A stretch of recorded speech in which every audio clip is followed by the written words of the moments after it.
Good afternoon or good evening. This is your host, Michael Cross, here with another edition of Unlock the Door Radio here on UCY TV Productions, where we try to push the limit on thinking outside of the box. In other words, as Benjamin Franklin said, question authority. That's the obligation of being a true patriot. Today's show, or tonight, you can be listening to this at any time, is going to deal with the idea that America, and I would actually say the Western world, needs more men and women to grow up. Now, before I get into the topic, and believe me, I'm not going to pull any punches on men or on women. It's not going to be one of those, men sitting around going, oh, women are this, or women, men are this. Both need to grow up, okay? But before I get into that, I'd like to just do a little plug. If you'd like to check my writings out, please check my website at michaelcross.net. And if you want to have access to previous shows, please go to my YouTube station at Michael Cross, and it'll be the one that when you type in Michael Cross, you'll see associated with that Freedom from Conscience, my book series there. Anyway, back to growing up, or how not to be a lost boy in today's age of Peter Pan syndrome. Okay? The thing is this. I've been noticing recently articles dealing with the idea that many people are, they're 30 years old and they're still living at home with mom and dad. Okay? It's not just an Italian phenomenon. Now, I realize that in a poor economy, and yes, I realize there's a lot of people that are not doing so well right now, despite what you'll hear in the corporate media, which is going to be telling you how wonderful it is, how economic indicators are going so far up. And yet, ask yourself, how many people do you know who are totally underemployed? They're delivering pizzas when before they were a manager at some hardware store that no longer exists. How many people do you know that are working a full-time job and in on weekends a part-time job? Okay, so I understand the U.S. economy is in a recession, and you know what? I would actually say depression. What do you think would happen if suddenly food stamps didn't exist? Section 8 housing no longer exists? All those other things just suddenly vanished. I think you would see something that would be much worse than the Great Depression. But hey, we could borrow money and borrow money and borrow money, and your media can sell you on the idea that watching articles about Bruce Jenner, Kim Kardashian, Miley Cyrus, whatever, is what's really important. Or finding some art, doing some human interest story about a dog that found its owner after being lost 8 years. Okay? We wouldn't want to really deal with the major issues. But anyway, getting back to this. The thing is that I think a lot of people are not necessarily unable to get out and find some place of their own. And they're delaying it because we've entered into an era where adolescence is no longer 16 and 17-year-olds. And even then, that's a recent phenomena. Teenagers. You go back to the 1930s even. The concept of teenagers didn't even really exist. Okay? Most of the time, when you started looking like an adult, you were considered an adult. You were maybe not given all the privileges of an adult just yet, but you were an adult. You weren't considered a child who was not yet adult. And, I'll have to say this before I go on here, because I was going to talk about the birth rate. The thing is, I think that when you have a low birth rate in a society where a person only has one or two kids, especially if they have those kids when they're older, that you'll often get a pampering take place.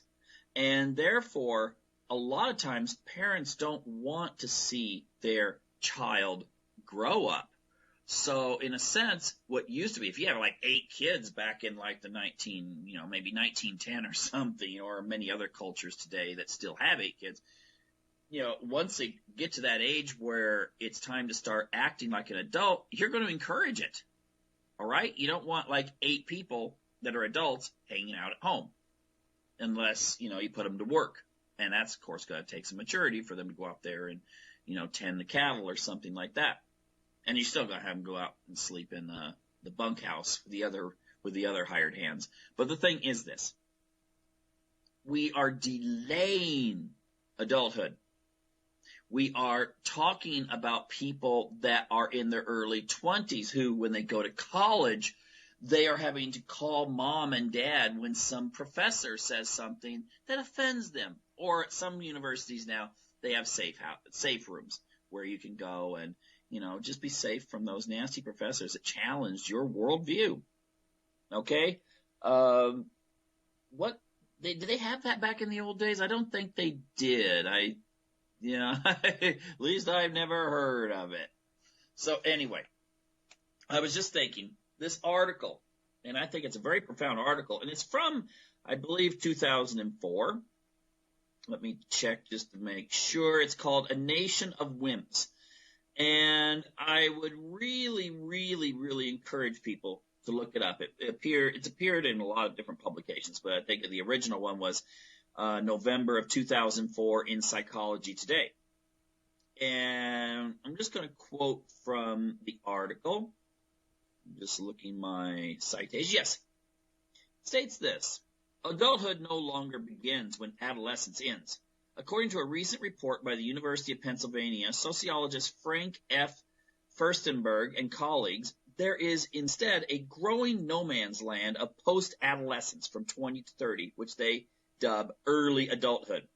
Those in it look like adults, but haven't become fully adult yet, traditionally defined as, now note this, okay, finishing school, landing a job with benefits, marrying, and parenting. And then it goes on here, because they are not ready or perhaps not permitted to do so. Going on, using the classic benchmarks of adulthood, 65% of males had reached adulthood by the age of 30 in 1960. Okay? About the same time Barack Obama was born. By contrast, in 2000, only 31% had. Among women, 77% met the benchmarks by the age of adulthood by age 30 in 1960. By 2000, the number had fallen to 46%. So, this article's over 10 years old. And the trend has not been positive. It's actually gotten way worse. Again, because of the economics, but also because of the way the society is going. Now, the thing is, I'm wondering exactly what is causing this and what can be done to reverse it. And I'll go on here, and again, I may talk about men, but I'll get to women, and I may talk about women, but I'll talk about men as well. Okay, the thing I think could be one of the problems is our society has become what I would consider too nurturing. Now you're probably thinking, what do you mean by that? Aren't people supposed to care about each other? Yeah, they are. But we have placed empathy so high that essentially if you don't show like this horrendous bleeding heart attitude towards every issue, people automatically think you're a cold, uncaring person. And that's not true. Okay? If we take a look, now let's take a look. A lot of times you bring up Bible stuff. Now, I don't care if you're a believer or not, but you bring up Bible stuff and everyone has this image that Jesus was this hippie out in the desert 2,000 years ago, when in reality, first of all, he was an urban individual, okay? If you take a look at what Jerusalem and these other communities looked like 2,000 years ago, it wasn't like it was on TV, okay? well, unless maybe, what was it, the movie Alexander, when they showed, I think that was done by Stone. But anyway, they show Babylon, and it's just tremendous, beautiful, huge city. And the thing is, this is more the land. It wasn't a bunch of goat herders or something like that. Okay, Jerusalem was very metropolitan. But the thing is, yeah, you can point to things in the scriptures, say Jesus wept, and yes, he did care about people. However, maybe read up the parable of the talents. You read the parable of the talents, and you tell me that is not libertarian, conservative economics at an extreme form. You're not only talking about the talents being represented by money as being something that it's better to invest and make more in the marketplace, but it also infers that if you kind of hide those talents, you're going to be punished in more ways than just not making much money. Read it. Parable of the talents. It's clear that Jesus was not someone who was just like, oh, this poor person, we need to help them, and we need to coddle people. No, far from it. Now, the thing is, we've gotten to this level that we measure our caring by how much we do and get for someone. And that is not caring. If you raise a boy or a girl with the idea that they even are owed anything beyond food, shelter, and so forth, and the necessities of life, then you're actually not helping them. As Alfred Adler said, you're kind of abusing them. Kids nowadays think they're owed, an iPhone, or their own room, for that matter, or their own room with a TV and a computer in it, and designer clothes. And when they're asked to help do something around the house, it's like, oh, no, I don't want to do that. And we start thinking maybe it's genetic. Well, is it really? Is it really genetic? Because their grandparents certainly weren't that way when they were that age. Now, the thing is, I think it has to do with a greater affluence in society. Okay, it's not genetic, it's affluence, and then growing expectations. And you have problems. I was listening to a diplomat the other day, and he said one of the major problems in the world today is that you have a growth of expectations in many countries, but not the ability to fulfill them. And so that creates anger. So, yeah, you got people in the Middle East, they watch TV showing rich people and doing all these rich type things, and their country is not really going anywhere. They start blaming someone. So a lot of times they start blaming their government, blaming Israel, blaming America, whatever. But the thing is, the same thing happens when it comes to young people. Now, I posted something about this in social media the other day, and someone threw in a quote from, I don't know, Socrates or something, and it was saying, it was a quote from Socrates talking about, oh, this generation expects everything done for them and all this kind of stuff. But I noted in my response, that Socrates was a member of the upper class, and they had their own problems with affluence, just like every affluent sector of society does. So his 1%, the people that he hung around with, and, the children of those people, of course they showed those tendencies we see today. But here's the big difference. We always sort of expect that the top 1% of our population turn out kids who might become, well, a little bit less than desirable when it comes to responsibility and so forth. That's why, wasn't it Carnegie who didn't leave his fortune to his kids? He left them a certain amount of money, but he put most of it into foundations and charities because he didn't want his kids to turn out like a lot of the other rich kids.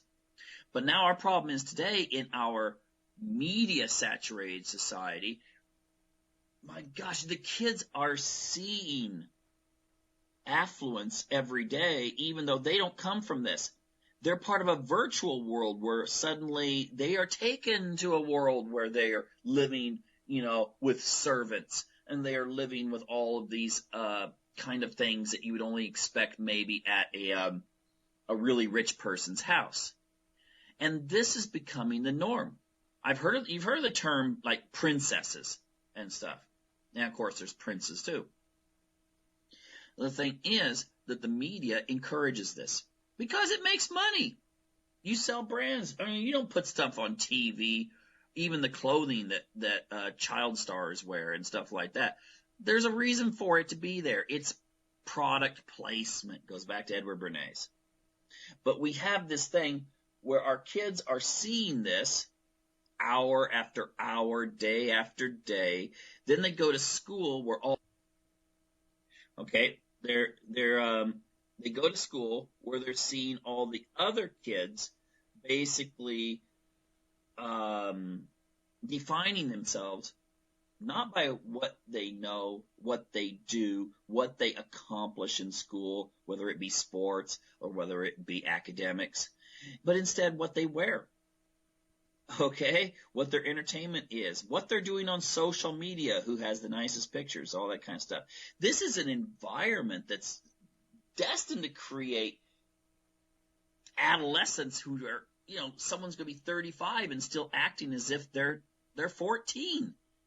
And that's going to be very difficult for these people to then grow up and be able to form those benchmarks talked about in that article, Nation of Wimps, of marriage and responsibility and so forth. If you feel the world owes you something, no wonder Bernie Sanders is doing so well amongst this demographic. And then I've asked so many of these people of that age group, I'm talking about 20-year-olds.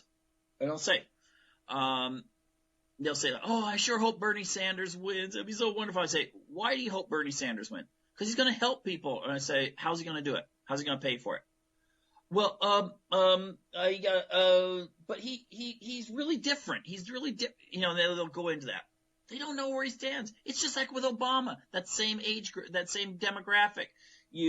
There's all these interviews with people. They go out there and say, hey, Obama supports limiting abortion and getting rid of abortion. How do you feel about that? Oh, I agree with that. Yeah. When in reality, Obama was, very much for legalized abortion. But you just look at the person, figure out where they might stand, and then you ask them the question.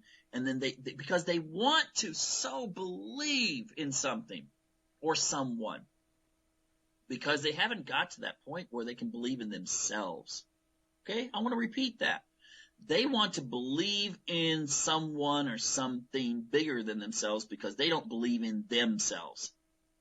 So when you get Obama and Bernie Sanders come along, of course they're going to go for it. And you know what? If Bernie Sanders doesn't make it, they'll gravitate to Hillary because she'll start talking that way. And then if she gets elected, she'll be just the same as everyone else. And then someone else will come along later promising. All right? So it would really be interesting to do a poll amongst people who are like, hold these really left-wing views. And, well, they don't even know what the views are, but, they're kind of like, that's a trendy thing, right? Be left, be socialist now. You find out how much of those people actually fit the benchmark. Oh, we need to help the working people. Oh, how many jobs have you had? Well, I haven't got a job yet because I'm working on my degree, my third degree in sociology. All right. So, they're saying they're going to help those people that are out there working. Okay, and they're like 29, 30 years old, and they don't even have an upper graduate degree yet. But they have a lot of college debt they'll be paying off until they're ready to retire, if they ever retire from school. Anyway, what is the problem, though? What ultimately is the problem? Well,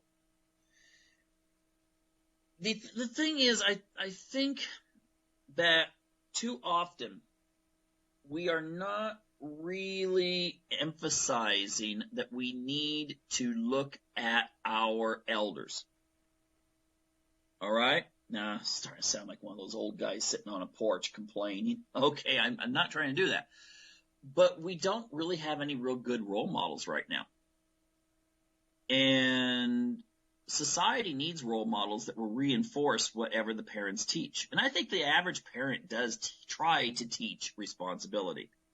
Although, how do you do it when you also watch TV programs that are shooting down responsibility? There's no reinforcement.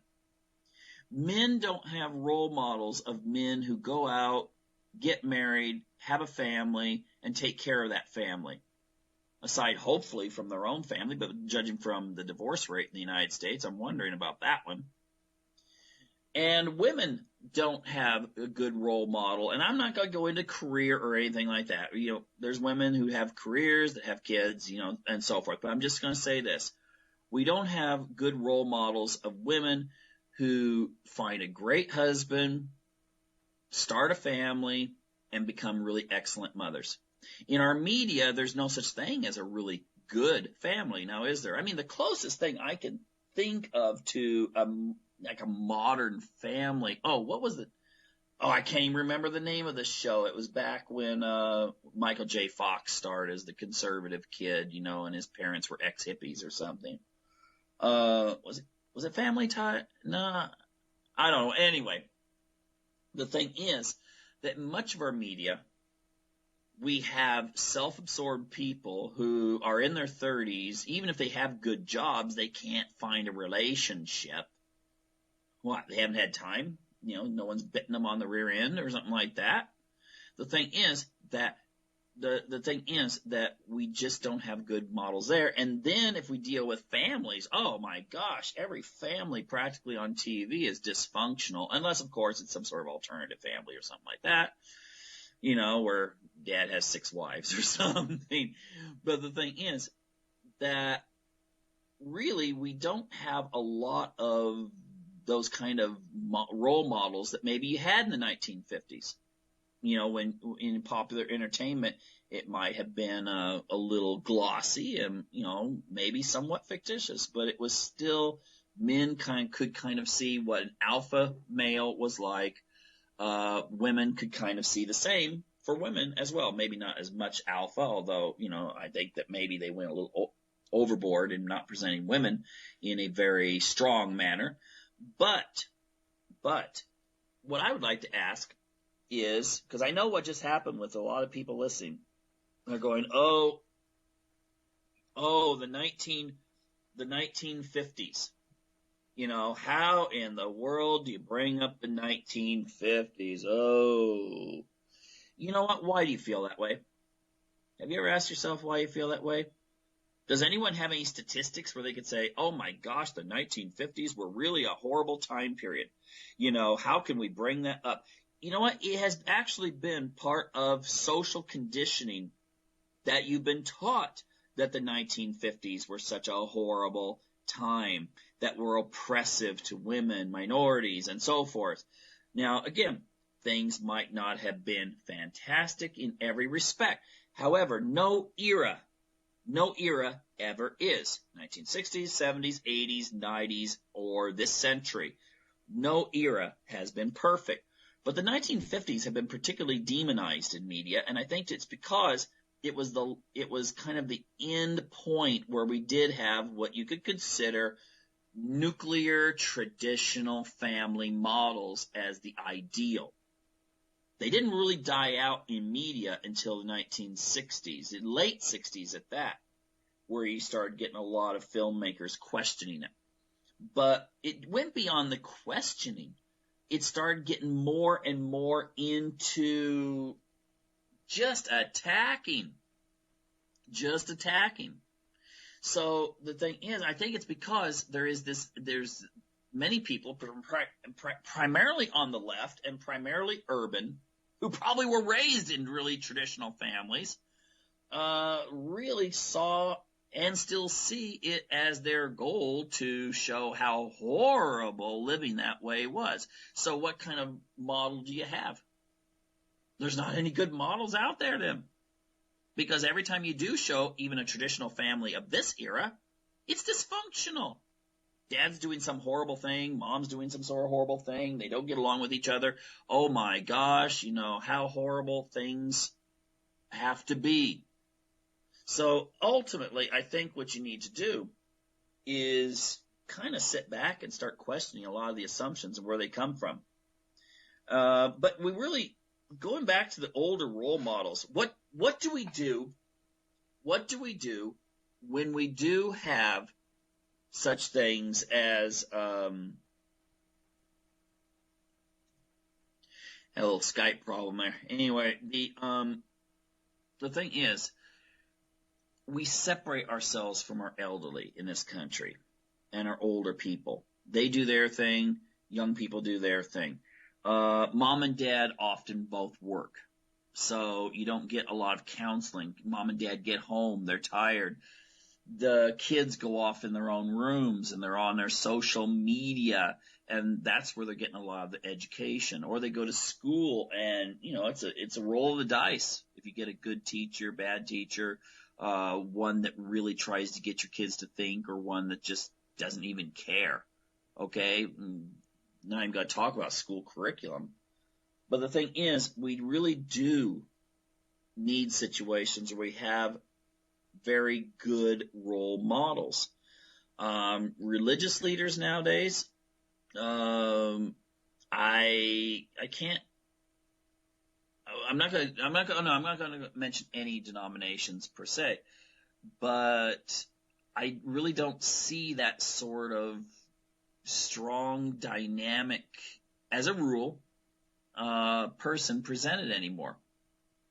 Okay, and could be to a certain degree a lot of demonization that takes place in the media against traditional Christianity, especially in general. But ultimately, where's the role modeling, especially for young men? Young men are, you get into that age group, 14 to about 30 or 35. That's a very dangerous demographic. And the only way that you maintain order amongst that particular subset is that if you have males who are models for them, who are successful, strong, and dynamic. And a lot of boys are not being raised in that situation. And so they gravitate to more dysfunctional ways of presenting themselves and representing themselves in society. And, some, they just like, okay, I'm just going to go to porn and gaming. Who cares about relationships? Well, maybe, if I can seduce a girl every Friday, Saturday night or something at the bar or a rave party or whatever is going on, fine. That's the extent of how I'll take it. But ultimately, that's not maturity. It's certainly not going to make for many babies coming along, in normal family situations in the future, which America and Europe, for that matter, really needs. And then, of course, you get the opposite. You get the person that's hyper-aggressive. And you get hyper-aggressive people, and then that's just going to cause a lot of damage. Heck, you don't need psychopaths out there to cause damage if you got people out there that are basically just living for themselves and have learned that, bad boys succeed. Okay? So ultimately, that's not so good. So, I'll get to how we could change that here in just a moment. Now, the thing is, the other thing, I promised I'd also deal with women. It's kind of interesting. There's this ethic that's really strong, has been for the last 15, 20 years, that if a young woman mentions she wants to settle down and have a family, the first thing that someone will say to her is, oh, but don't you want to see the world? Don't you want to experience the world? And that's so common in TV programs. The young woman who suddenly learns how to really, enjoy the world, go on trips and this kind of thing, and she doesn't want to be burdened down with some man, or something like that. What does experience the world mean anyway? Seriously, what does it mean? It ultimately is a very empty and shallow concept, unless, of course, you're an heiress. Now you can afford to be just, going out and traveling and learning about cultures and doing things, and eventually wind up meeting, Mr.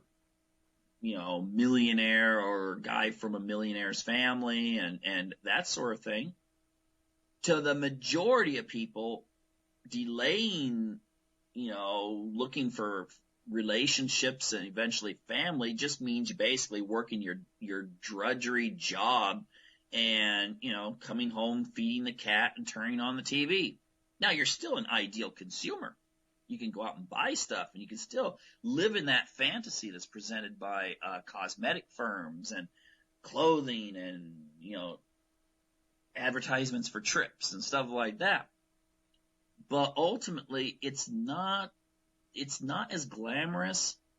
It's not quite as glamorous as would be presented.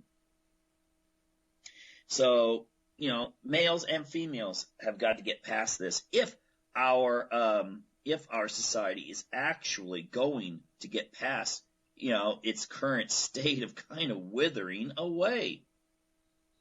Now, the thing is, what do you do to counter it? What can our society today do to counter this? Well, for one thing, I would first say, religion. Religion today has gotten more and more focused on the feel-good aspects. Okay? You don't see so much of the intellectual exploration.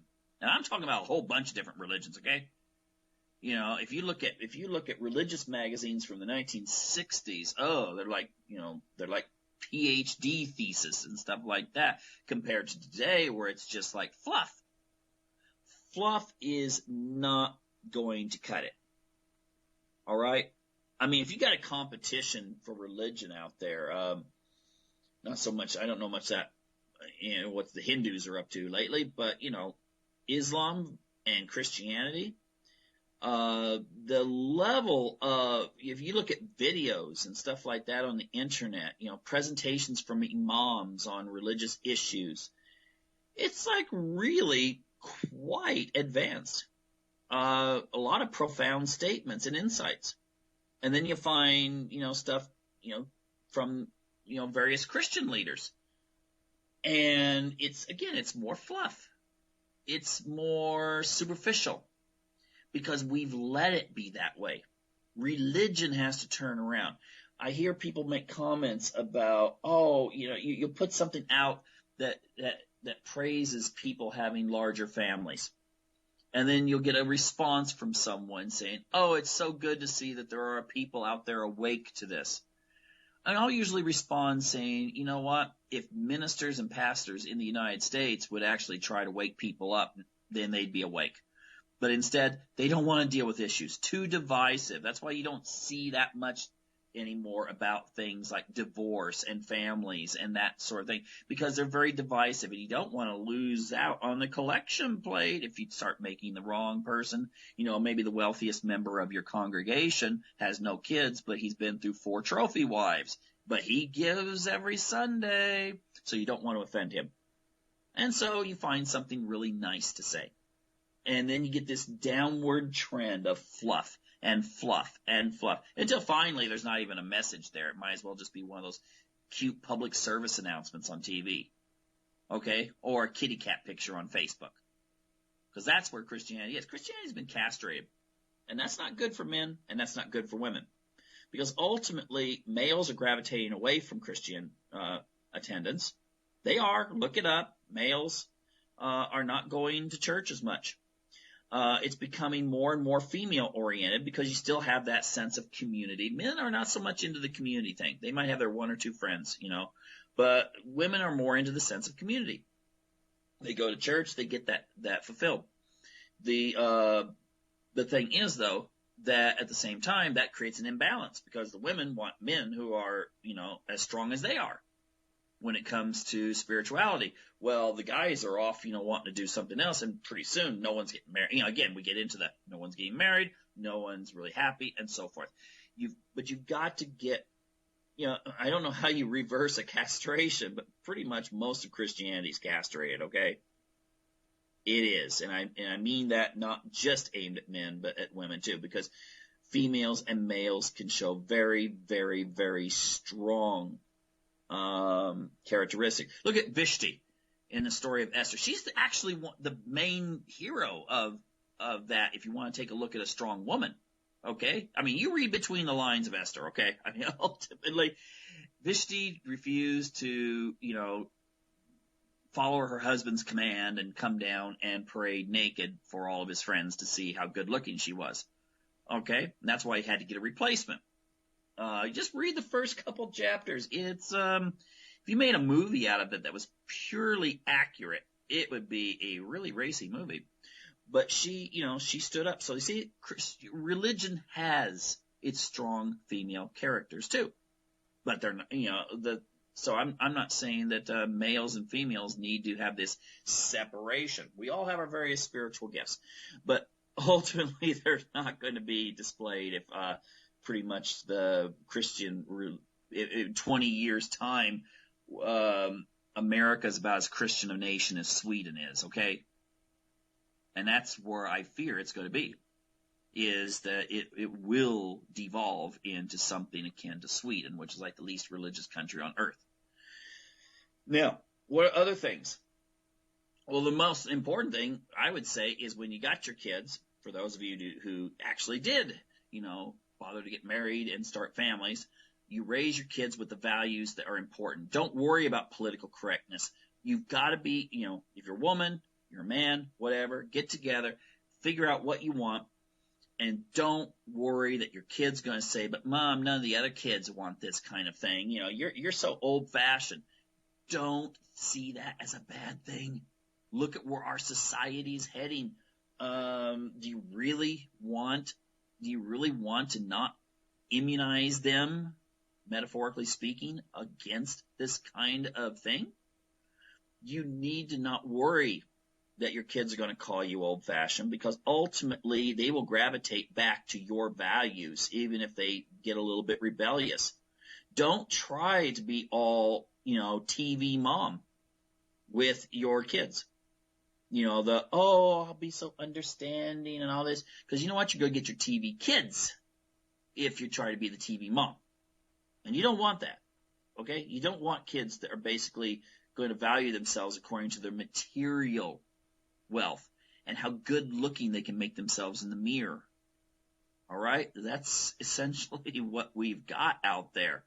Looks are everything. We're creating I've dealt with this recently. We're creating a generation, a society of wannabe narcissists. And believe me, there are people that are genetically narcissist out there, and they are predatory. You create your little wannabe narcissist, and they're going to be the prey. They're easy to eat. Okay? Malignant narcissists and or psychopaths are like vampires. And basically, if you create little wannabes, you might as well be just putting some syrup on their neck right over that jugular vein and saying, come and get it, because that's exactly what you're doing. Okay?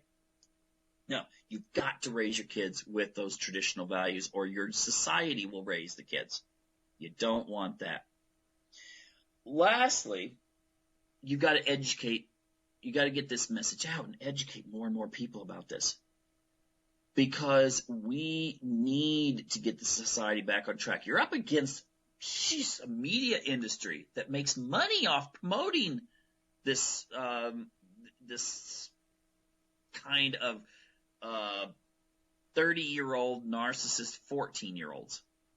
Okay? They make money off of it. So they're going to really keep pushing it. And it's going to be the trendy thing. You cannot allow yourself or your family to become part of the trendy thing. Now, if you're single and you're like, yeah, but there's no men out there, and there's no women, don't become defeatist. There are tens of millions of people out there that agree with you, males, females, whatever. I talk to women, they're like, oh, guys are so blah, blah, blah. I talk to men, oh, women are so blah, blah, blah. You know what? Get together with the ones, find the ones. Use dating sites. You have some extreme political views, put them out there. Because I guarantee there's someone out there that has the same extreme political views, and they're going to look at you and go, wow, So don't just give up and think, oh, I'm just going to go play games on the computer. Forget that. And don't worry about having to be the kind of people on TV before you can actually settle down and get married.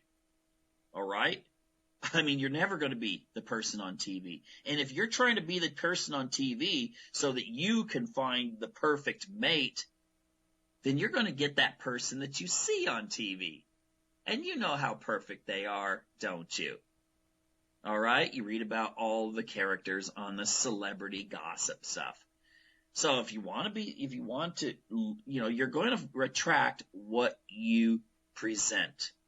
And even if you're not some rich person, but you're trying to, oh no, I gotta have this and this and this before I can find Mr. or Mrs. Right, then you're going to attract the wrong one in the first place. And that's not going to be so good. But anyway, our society really needs to wake up.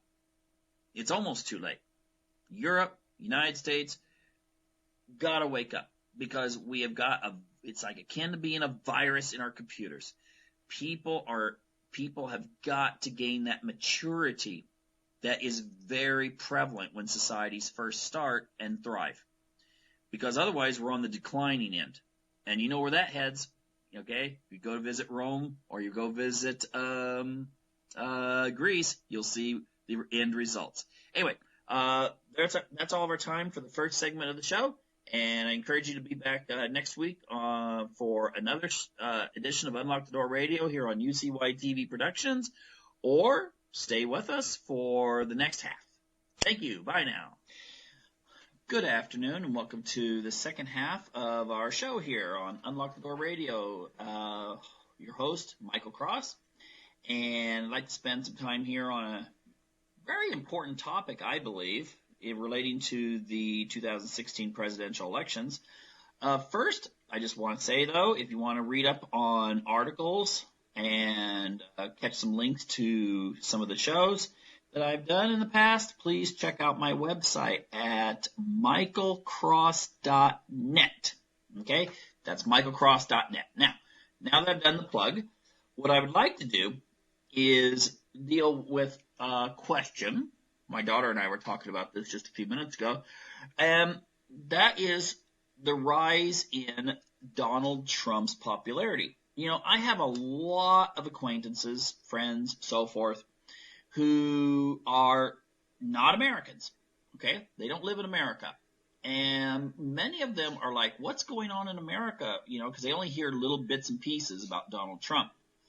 And so many of them think that Donald Trump is sort of like this crazy individual making crazy statements, and has got the Pope mad at him and all kinds of stuff. But just a clarification, the people I know who are promoting Donald Trump tend to be very well educated on politics. They're not so much the people that watch the nightly news type programs from the corporate media, but many of them tend to be, super informed individuals.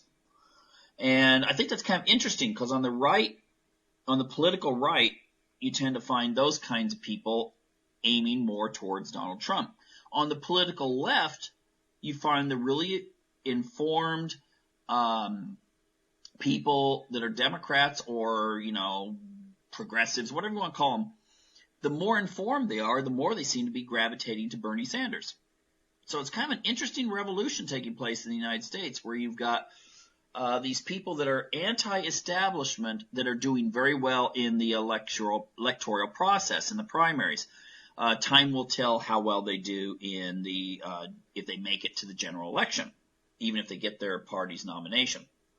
But anyway, I want to deal with what I think is the reason why that Donald Trump is doing better. And one of the reasons I think, obviously, is that he's not an establishment Republican. Okay? Now, let me clarify something here, because the Republicans have redefined themselves since the Reagan years. And that's a very important thing to consider. It's kind of like the the Republicans have several different branches to them. Okay? The same is true in the Democratic Party. In the Democratic Party, you've got environmentalists, and you've got union workers.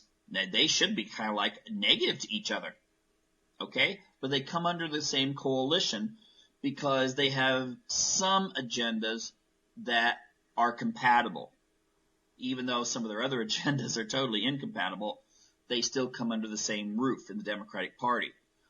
You've got old style Keynesian economics people that are very much capitalistic, but they believe that the only way that you can keep the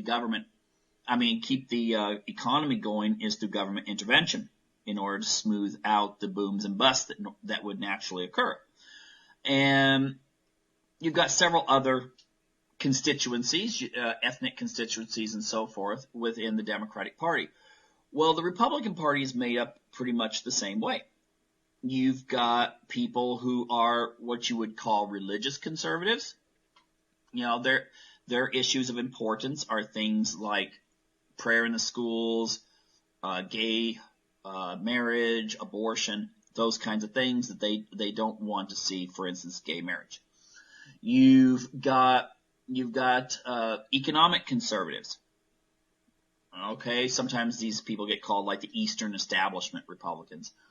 They're not so concerned with social issues, but they're more concerned with low tax rates for business and so forth.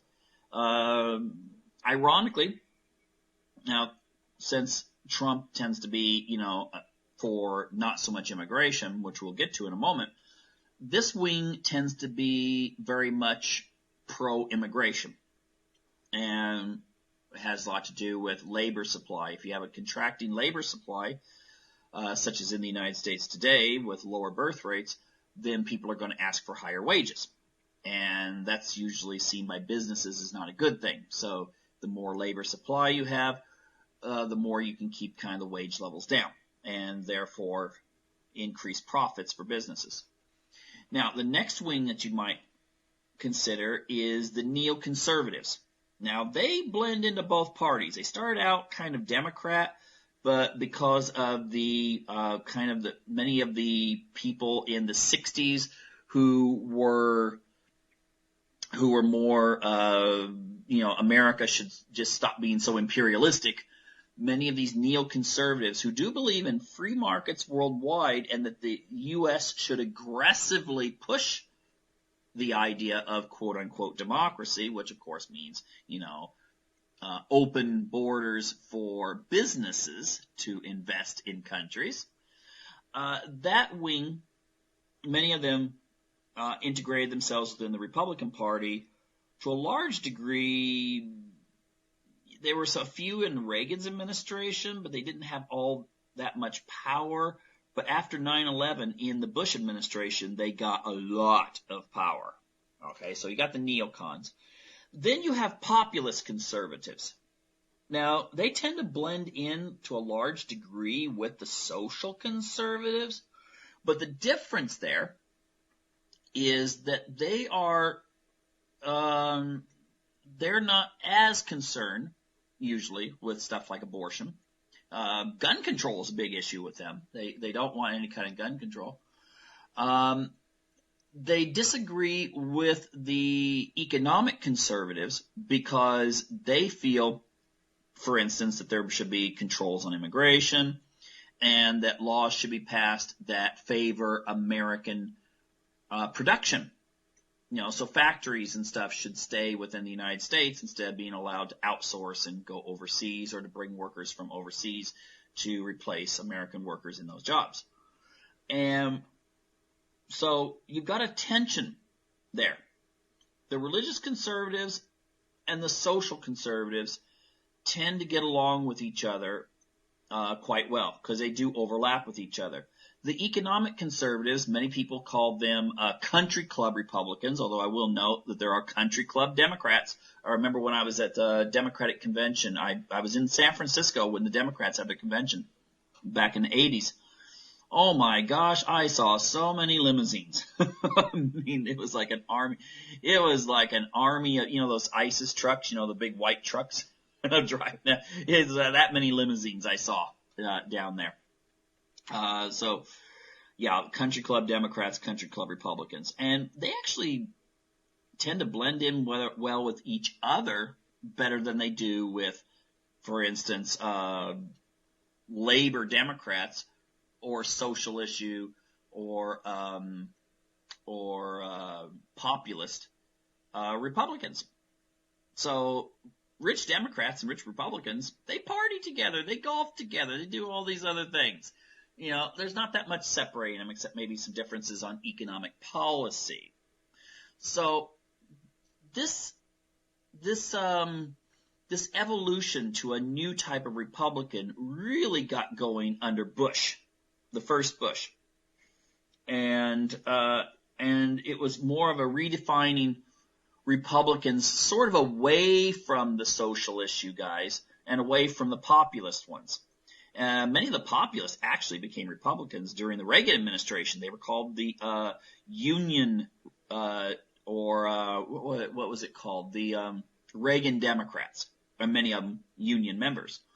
And so they became Republican, along with many social issue conservatives, switched from Democrat to Republican during the Reagan years. But when Bush came in, a very pragmatic approach was taken to where, some of these Supreme Court justices that have been appointed by, for instance, George Bush, have actually voted more or on some of the big key issues that would be important to the social issue conservatives or the populist conservatives, have voted with the Democrat appointees. So the thing is that when you got George Bush II coming in, he kept this tradition going. In fact, the foreign policy really has not changed that much from Bush to Clinton to Bush and now to Obama.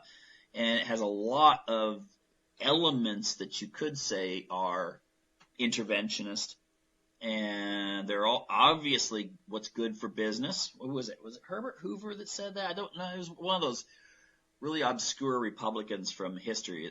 Coolidge, I think, said that what's good for business is good for America. And, of course, they could never imagine how big corporations would get nowadays. The robber barons, so-called robber barons of that era, were nothing compared to for instance, our media oligopoly today. So anyway, I think what's happening is with Trump jumping in here, you've got a situation where you have Cruz, who's kind of a polite conservative, who's trying to pull in the religious and the populist conservatives, but he's kind of polite about it. And then you got Trump, who basically doesn't seem to care what anyone thinks of him. He just says it. That may explain a lot of his popularity. People really like the fact that he's coming out and he says how he feels. He doesn't pull punches. He's not trying to be polite. He wasn't trained in diplomacy or politics. Okay? He's kind of that, I would say, closest Republican I can think to Trump in recent years is not Ronald Reagan, but more like Teddy Roosevelt. And they do share a lot of similarities in that Trump is not someone who seems to really favor this idea that what's good for business is good for America. He seems to have this idea that what's good for Americans who are in business is good for America. And the distinction I'm making there is this. Many of your large corporations in America have fired and downsized the workers, middle management, sliced it right off, tossed them into the unemployment lines, and they do all their manufacturing in Indonesia or other countries, Vietnam. And this benefits the CEOs because it cuts cost. It benefits the shareholders because more profit you make, the more money you get in dividends and stock value goes up. But it doesn't do much for the local workers. Okay? Traditionally, you could kind of see that there was a symbiotic relationship between management, owners, and workers, because if the company was doing good, that meant they were able to hire lots of people and give them jobs. And so there was kind of this, okay, well, I may not like the fact that the boss is a multimillionaire, but at least I have food and a nice home, and, I'll send my kids to college and they'll have it better than me. The problem is those jobs have been phased out. The Democrats have done a lot when it comes to environmentalism. We can all, Oregon, spotted owls, okay. Nevada and southern Utah, a lot of coal miners lost their jobs when Clinton changed some of the designations in those areas. And the thing is that I'm trying to think, was it Clinton or Obama? Well, it doesn't matter. But Clinton, of course, signed the trade bills, such as NAFTA, and also the trade bill with China. And look this up on the internet. Factory jobs since 1990. And you'll see the big drop took place during the Clinton years, okay, after that was signed. So when people are saying, oh, the Republicans are just getting rid of our jobs, well, actually not entirely, okay? Look that up for yourself. Now, the other thing I would say, though, is that the whole idea that seems to be very good psychologically for Trump is the idea that he speaks a language of people that feel disenfranchised. Republicans have voted Republican for the past 20 years, and they've got people like, they wind up with leaders like Bonnier and Paul Ryan, Mitch McConnell, and people like that. And they feel like these kinds of Republicans talk the talk, but they don't do the walk. And so many times they don't want to vote for the Democrats, but the Republicans say, oh no, if you don't vote for the Republican, then you're going to get this happen, and this happen. So they vote for the Republican, and then they get lackluster leadership that makes someone like, Harry Reid look like a charismatic individual or something, and believe me, he's not. But Republicans, I think, have gotten tired. The Republican base, okay, it's not all country club people. Maybe the politicians see it that way because those are the people they rub elbows with. But actually the base is people that work 9-to-5 jobs. Their issues are things like guns. Their issues is like, is the immigration policies of the United States good or not? They see the culture changing at warp speed. And so therefore they start thinking, what's going on here? The Republicans are just, they're not doing anything about this, and everything's just happening. So Trump comes along, starts talking their language, and is getting that kind of support. So I would say that the Republicans' number one objective right now shouldn't be just to jump on Trump, but to try learning from Trump. Because if they don't learn the lesson right now, whether Trump gets a nomination or not, if they don't learn the lesson this election year, I'll predict, and I think I'm pretty safe, the Republicans will never, ever, ever, and you can look at demographics to point this out, they will never inhabit the White House again. And as years go by, they will get less and less and less in the House and the Senate. They will become as the Whigs did back in the 19th century. So I think the Republicans need to actually start examining what's going on and why it's going on. Not, oh, we got to go stop Trump. It doesn't matter how you feel about Trump. You better find out why a Trump phenomena is taking place at this time. Anyway, that's all the time we have now. So thank you for tuning in, and hope you're back next week for another edition of Unlock the Door Radio here on UCY TV Productions.